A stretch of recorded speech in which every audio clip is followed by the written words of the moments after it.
Tuhan bersamamu. Dan bersama rohmu. Inilah Injil suci menurut Santo Lukas. Dimuliakanlah Tuhan. Yesus berkata kepada murid-muridnya, "Hendaklah kamu murah hati, sebagaimana Bapamu adalah murah hati. Janganlah kamu menghakimi, maka kamu pun tidak akan dihakimi.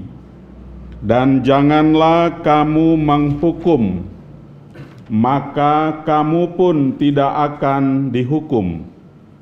Ampunilah, dan kamu akan diampuni. Berilah, dan kamu akan diberi. Suatu takaran yang baik dan dipadatkan, yang diguncang dan yang tumpah keluar, akan dicurahkan ke dalam ribaanmu. Sebab ukuran yang kamu pakai untuk mengukur akan diukurkan kepadamu." Demikianlah sabda Tuhan. Terpujilah Kristus. Suatu hari dalam perayaan misa berkaitan dengan Minggu Panggilan, saya bertanya kepada seorang anak yang kebetulan bersama orang tuanya duduk di depan. Saya bertanya, "Dek, mau jadi apa nanti?" Anak itu diam saja. Lalu saya tanya, "Mau jadi dokter?" Dia, "Oh, mau jadi insinyur, polisi, tentara." Tidak. "Mau jadi romo?" Gelengnya tuh lebih kuat, begitulah. Lalu saya tanya, "Lalu mau jadi apa, Dek?" Dia diam sebentar lalu, "Tukang beca." Bapak ibunya tertawa. Umat pun agak kaget, saya sendiri kaget. Setelah selesai dari perayaan Ekaristi, anak itu dibawa ke sakristi oleh bapak ibunya. Kemudian ibunya bilang, dia tertarik menjadi tukang beca karena selama ini kalau pergi dan pulang sekolah itu diantar oleh tukang beca. Jadi istilahnya abudannya itu tukang beca, dan rupanya tukang beca begitu baik, menjaga, menemani, dan dia tertarik begitulah untuk menjadi tukang beca. Di kampung-kampung sering juga kita bertanya untuk anak menjadi romo atau menjadi suster. Di beberapa tempat nampaknya asing, karena memang ketemu romo sebulan sekali bisa jadi ya, ketemu suster juga jarang sekali, sehingga di benak mereka romo atau suster itu apa? Begitulah, mungkin mereka tertarik untuk menjadi petani, nggak apa-apa, bagus, dan seterusnya. Hari ini Tuhan yang mengajak kita untuk mencari model yang tidak main-main. Modelnya adalah Allah Bapa sendiri.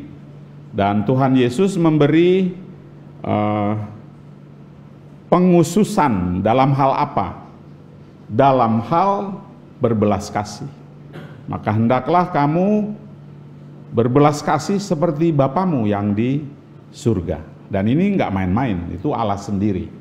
Apakah kita mampu? Mungkin. Jatuh bangun, jungkir balik. Dan apa yang dimaknai dengan belas kasih dalam konteks bacaan hari ini? Tinggal mengikuti bagian bawah dari bacaan ini. Dikatakan begini, bagian dari belas kasih adalah jangan menghakimi, jangan menghukum,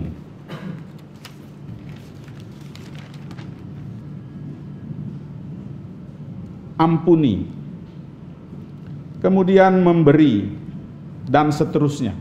Itu bagian dari berbelas kasih. Tidak menghakimi, tidak menghukum, dan siap untuk mengampuni. Mengapa meneladan Allah Bapa? Karena dalam bacaan pertama tadi di kitab Daniel mengatakan belas kasih dan pengampunan adalah bagian dari Allah. Dan kita oleh Tuhan diminta untuk mengikuti. Bagian berikutnya, bagaimana bisa meneladan Allah dalam hal itu? Yang pertama ialah kita diajak untuk menyadari diri kita. Ternyata di hadapan Allah, kita berada dalam posisi ketidaklayakan karena dosa. Maka pada masa Prapaskah, bagian penting antara lain ialah pertobatan. Dengan berbagai ungkapannya, puasa, pantang, doa, dan amal kasih. Nah, bagian-bagian ini kalau kita laksanakan dengan sungguh di hadapan Allah, kita akan dilayakkan untuk mampu meneladan semangat dari Allah yang oleh Tuhan Yesus dikhususkan untuk hari ini adalah berbelas kasih. Maka mari kita membangun hubungan yang lebih mendalam, lebih intim dengan Tuhan lewat kegiatan kita sehari-hari. Dan itu tidak terjadi dengan spontan, tetapi harus latihan. Maka Anda di seminari ya, maaf umat yang terkasih, ini kebetulan hadir para calon frater untuk kuskupan. Ada berapa kalian? Ada 11 orang. Semuanya ganteng, kelihatannya laki-laki, maco ya, walaupun beberapa agak rabun karena kacamata ya, seperti itu. Tapi mereka berharap untuk bergabung dengan Imam Diosesan Kuskupan Tanjung Karang. Kalian pasti diterima semua ya. Oh, maaf Monsinyur, maaf. Yang punya kuasa beliau ya. Sok tahu saya, begitulah. Tapi kalau kalian berdoa pasti diterima, begitulah. Semoga mereka diterima semuanya. Di seminari kalian latihan itu kan, ada yang 4 tahun, ada yang 1 tahun. Maka selama 4 tahun dan selama 1 tahun latihan itu. Latihan untuk mengenal Allah, mengenal karya-karyanya, mengenal putranya Tuhan kita Yesus, dan mengenal karya lewat rohnya. Dan itu semoga tidak percuma. Latihan mendekatkan diri dengan Tuhan, latihan mengikuti jejaknya, dan seterusnya. Sehingga nanti mudah-mudahan diterima, lalu latihannya lebih panjang lagi tuh di seminari tinggi ya. Bisa 200 tahun tuh. ya. Artinya walau 10 tahun, 1 tahun dihitung 100 saja udah berapa tuh. Ya, jadi pokoknya panjang di sana lah ya.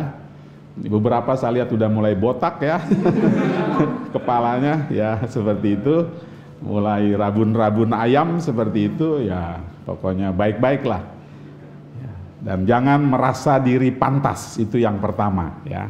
Tapi merasa diri bahwa tidak layak, sehingga setiap kali bisa bersyukur, terima kasih Tuhan, Engkau melayakkan aku untuk mengambil bagian dalam rencana keselamatanmu dengan menjadi calon imam di keuskupan ini.